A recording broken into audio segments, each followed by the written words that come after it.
This week on My Global Adventure.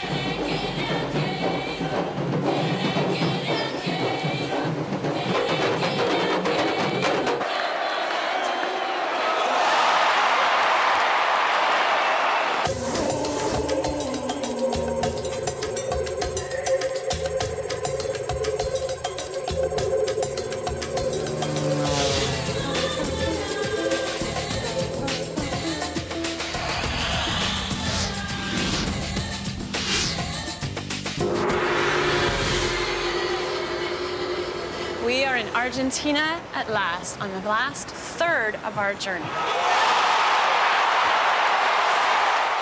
I'm pumped about being in this country. It's got great music, it's got great dancing, and it has my favorite language in the world. La parte de los instrumentos, si bien un poco. Fortunately for me, I have taken a little bit of Spanish. Unfortunately for me, I haven't taken enough that I'm still not doing this a lot when people are talking to me. Fortunately for me, we have two fantastic people with me on this trip who speak both Spanish and English beautifully and fluently. Daniela. Gracias. Hola. Carolina. Carolina. After an 11-hour flight from New Zealand that felt like, well, 11 hours, we landed in Argentina's bustling capital, Buenos Aires. I've wanted to visit Argentina since my first year of university, when my Spanish professor would tell us stories of growing up in this beautiful and tormented country. Yet the struggles of Argentina's past and present have done little to dampen the spirit and passion of its people. Take Carolina and Daniela, for example. Officially, Carolina is a junior lawyer, and her funky friend Daniela a talented architect. Unofficially, they are my guides during my stay in Argentina. I was pumped that we finally had guides that were, first of all, girls, and second of all, relatively close to my age. I thought, no matter what happens in Argentina, I'm at least gonna have fun with these two. And Carolina and Daniela totally filled the bill. They were smart, they were funny, they were outgoing, they were goofy, they were exactly what I needed, exactly what I had hoped they would be. The very first thing that we did was go to this drum festival, which was great. It was Latin music, which is a big part of what I love about Latin culture. The festival is called a candombe, a dance first introduced by transplanted African slaves, whose rituals and rhythms had an important influence on the development of Argentina's music and dance.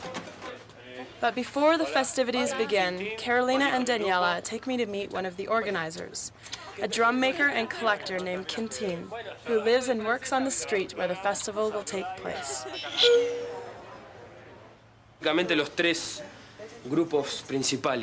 Quintin doesn't speak English, so I decide to put my university Spanish to the test. Interesting. Okay, let me see if I know it.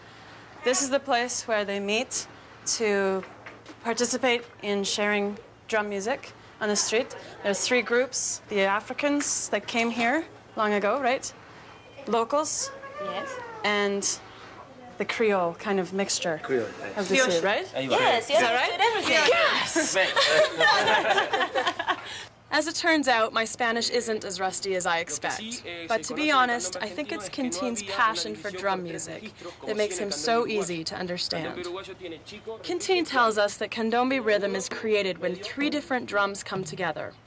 One to set the pace, one to keep the rhythm, and one to create the melody.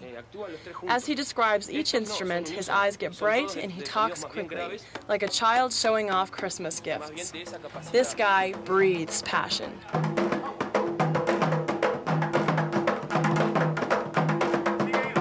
I think what he was saying was that it's very important and it's very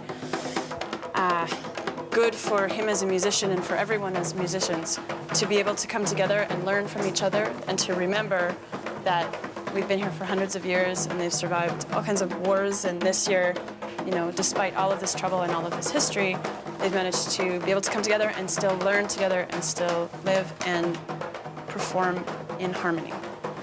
Great. Is that good?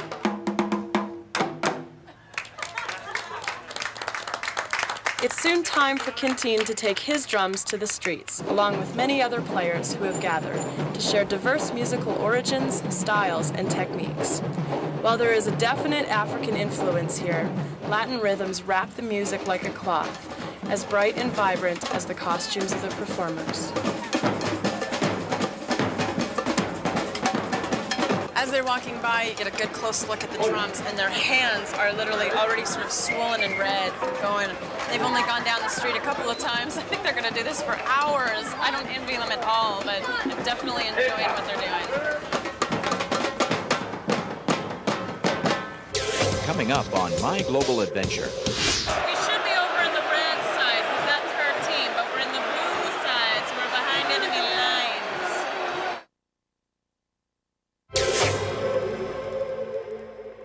Cool.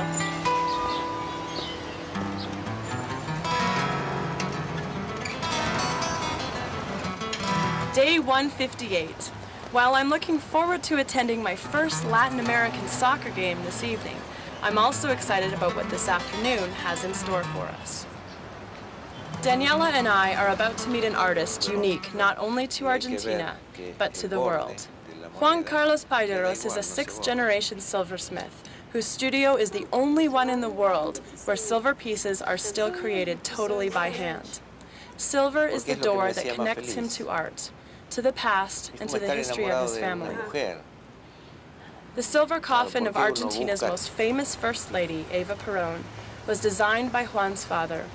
And like his father, Juan believes that silver has its own special magic. Si uno la trata con... Es difícil explicar esto, pero si uno la trata con afecto, la trata con sentimiento, ella responde con sentimiento. Juan Carlos and his family have shared this artistic love affair with clients from around the world, including Nelson Mandela, Pope John Paul II, and Frank Sinatra. It was like an apartment. It was just a little home sort of jam-packed with all these incredible creations that he had made. And then just this little shop. It was very, very humble for what I expected it to be given, you know, this man's reputation and history. Have you ever wanted to do anything else besides silversmithing? Have you ever thought, I wonder if I should have been a lawyer or something? Claro, ¿por qué uno busca estar en compañía de esa mujer? Porque es lo más lindo que tiene. It's like falling in love with a good woman. You can try and leave her, but you just have to keep coming back. Your son is following in your shoes. What does that mean to you, that he's carrying on this tradition that's been in your family for 7 generations? Bueno, de alguna manera es que no es tan importante, ¿no? Pero el hecho de que continúe con la obra que empezaron mis antepasados, que yo durante 50 años he seguido tratando de preservar, pero con la intención de transmitir la cultura. It's something what I also enjoy because not everybody can work with his father. I think it's one of the secrets of what we are doing together is we have a very good relationship. We are almost, well, we are always father and son, but we are also friends. Like his father, Adrian believes that while a machine can make a beautiful pattern and save time, metal needs to be touched by human hands and an artist's heart in order to truly come to life. I would like to stay alive. Something living. Understanding the passion of the Payeros family is like learning to understand love itself. I envy their ability to express their passion through their hands and the love affair that they enjoy every day of their lives. As passionate as the Payeros are about their art, it pales in comparison to the fervor of the South American football fan. Soccer is not just a sport here or even a love affair. It's a religion. Rowdy is hardly the word for it. Almost without rest, the fans chant, yell, whistle, sing, rave, wave flags, and jump up and down. It's a mosh pit of some 30,000 people, all ready and willing to freak out and trample each other at a moment's notice. We should be over in the red side, because that's her team, but we're in the blue side, so we're behind enemy lines.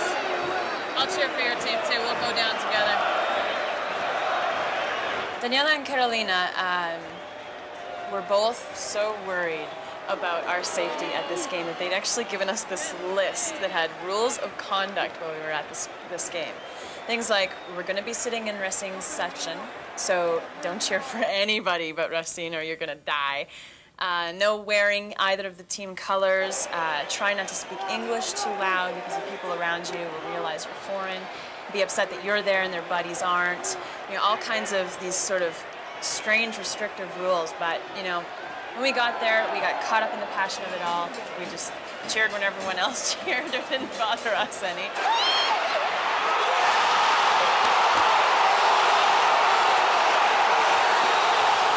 With only minutes to go, the hometown team scores a goal to tie the game.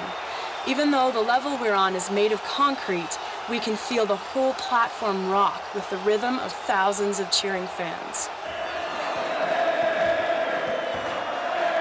The celebration continues long after the final whistle. It's another example of Argentine passion, but it's passion taken to the extreme. Crazy, dangerous, and unbelievably exciting. And yet, I'm about to experience a passion more intimate and more intense than 1,000 screaming soccer fans.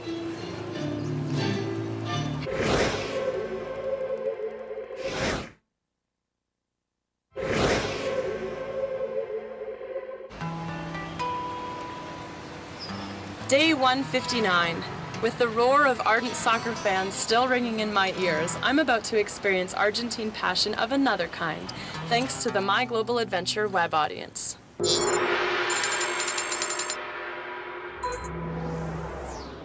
What would Argentina be without tango? It's music, it's dance, it's romance. You guessed it, it's time to tango. You will start by taking private tango lessons from two of the country's best. Jorge and Aurora are directors of the Argentine Tango School and have been dance partners since 1983. Two things before we start.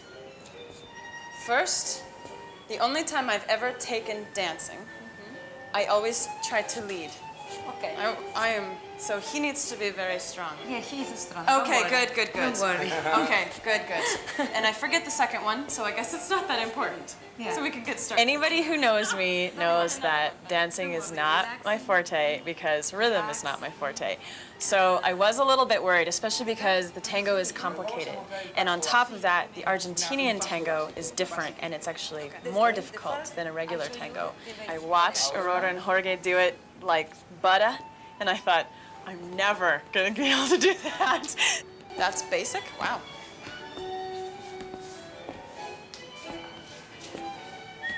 There's like foot crossing in there. I'm gonna fall down a couple of times today. This will be more of a physical adventure than I expected.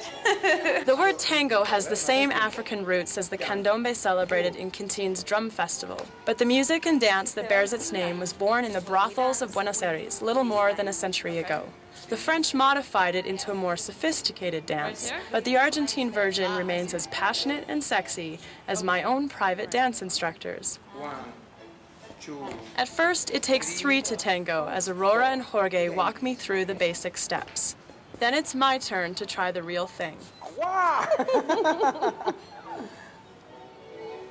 1, 2, 3, 4, 5, 6, 7. Okay, good.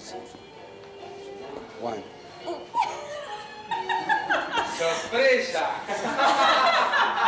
Parece twist. My main problem is that I always want to lead.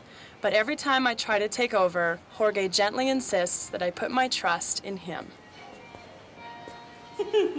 Yeah, good. Whoa. I know, I'm sorry. I'm sorry, I'm a leader. No problem. Tienes mucho feeling. When I begin to relax and comfortably trust his steps, it ceases to be a struggle. I suddenly feel taken care of and allow myself to follow Jorge's lead. I have learned the tango's first lesson. The beat is in the feet, but the rhythm is in the heart. Oh, that's what I needed. That's much better.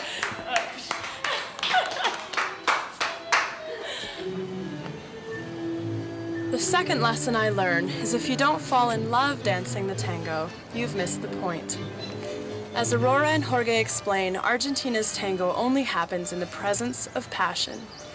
Instead of wondering where I'm going next, I start to feel the warmth of Jorge's body near mine and the subtle pressure of his hands. It's very intense and very, very passionate. After my lesson, Carolina, Daniela, and I stop in at Dandy's, a Buenos Aires tango hall where Jorge and Aurora hold public classes. He's throwing me right into the deep end of this whole tango thing. I had like an hour lesson, and now I'm going to dance in front of people. Some of the pupils are locals from the area, but some are international students who have come together to learn the tango. As Aurora says, when you dance the tango, borders seem to fall away. You know, on the outside, it's just two people dancing certain steps that they have to keep track of. But Jorge explained it to me that it's not a dance, it's more like one heart speaking to another heart. And I think that that's almost a real metaphor for what Argentinians are like. They don't just speak to you with their mouths, they don't just think out of their heads. They do everything from their heart to your heart. Coming up on My Global Adventure. As I approached it, I started to feel a little like, oh man, this could blow at any minute. I don't know how close I want to get to it.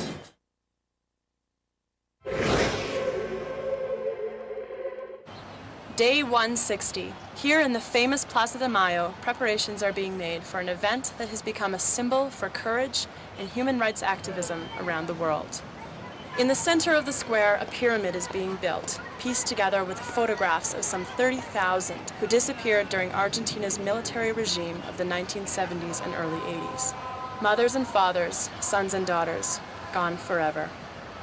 Hebe de Bonafini is one mother who lost a son during that terrible time, but she has become much more.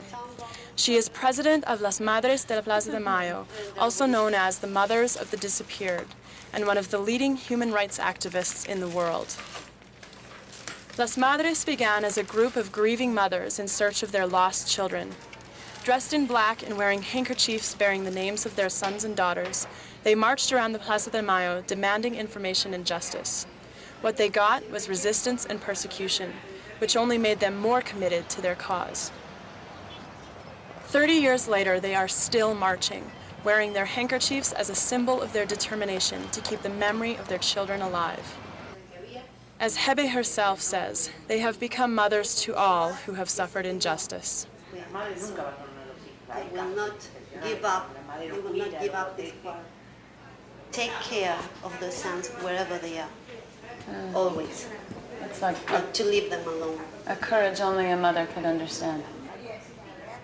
People said, ask them, what if you are killed at the square?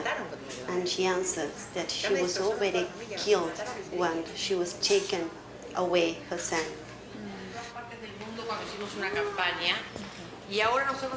They have received this from the whole world. Different organizations that have sent them in for support. A lot of times on this trip, we encounter experiences and things that I wouldn't know how to relate to, either because they're just so different or so painful.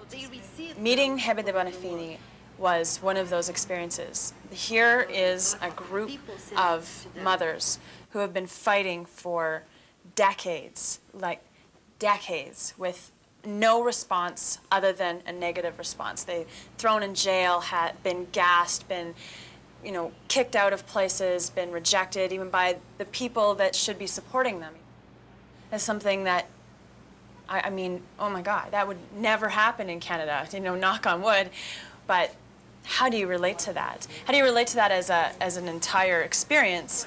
And then to bring it down to the level of, how do you relate to these mothers who lost their children? I mean, looking past the whole political aspect of it. These are people who have dealt with a loss that should never have to be experienced.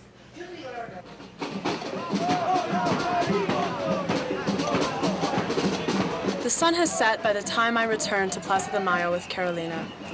We've come to see the 24-hour March of Las Madres in celebration of International Human Rights Day. Other special interest groups have joined them, and the place has the look and feel of an open-air concert. But most of these people are not here to listen to music.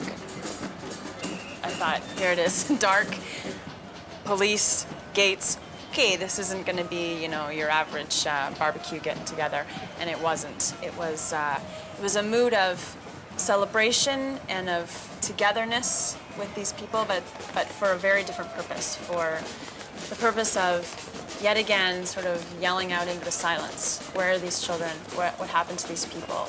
And everybody was there for that purpose, and everybody that was there was very passionate about that purpose.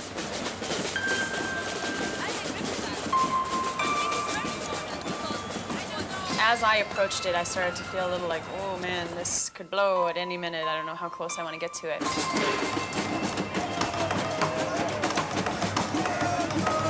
There's kind of a weird vibe about it. It's like, oh, this could get bad really quick if it wanted to. I don't think so. Not now. Tomorrow maybe. Yeah. When the president of Mothers of Plaza de Mayo is going to give a speech. Maybe. As the march continues, I meet a man who is here to mourn a lost son and daughter. He saw the body of his son and knows he is dead. But somewhere in that pyramid, in the middle of tens of thousands of other faces, is a picture of his daughter. His passion is to find out what happened to her, so that ultimately he can let her go. The people I've met in Argentina may not all share the same ideologies and interests, but they definitely share a determined spirit and a lust for life. Argentina's heart beats to a definite rhythm, with a passion often born of turmoil, trouble, and trial by fire. I have been touched by the people here and moved by their intensity and commitment. I will definitely return someday because, just like the tango, there is something about Argentina that gets in your blood and speaks to your heart. Coming up on My Global Adventure.